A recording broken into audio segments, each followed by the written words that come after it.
யூடியூபில் ஆபாசத்தை பரப்பி வந்த திவ்யா கள்ளச்சி உள்ளிட்டவர்கள் மீது பாய்ந்த குண்டர் சட்டம்.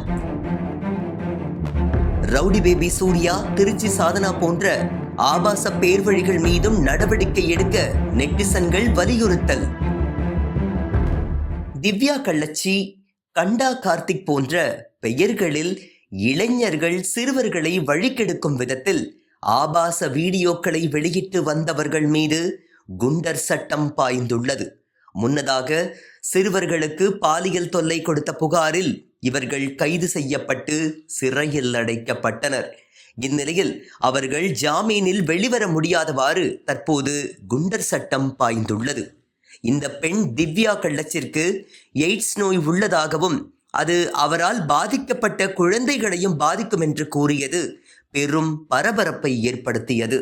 தற்போது அரசு பள்ளிகளில் தங்களது குழந்தைகளை சேர்க்காமல் பல்லாயிரம் ரூபாய் கட்டணம் செலுத்தி தனியார் பள்ளிகளில் குழந்தைகளை பெற்றோர் சேர்த்து விடுகின்றனர்.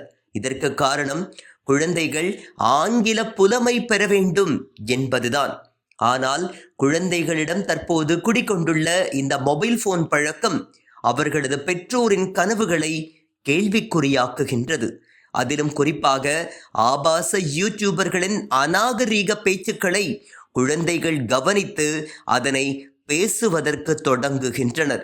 எனவே இதனை காவல்துறையினர் கண்காணித்து கேளிக்கை, வீடியோ கேம் போன்ற பெயர்களில் யூடியூப் சேனல் நடத்தி குழந்தைகளின் எதிர்காலத்தை கேள்விக்குறியாக்கும் பேர்வழிகள் மீது உரிய நடவடிக்கை எடுக்க வேண்டும் என்று கோரிக்கைகள் எழுந்து வருகின்றன.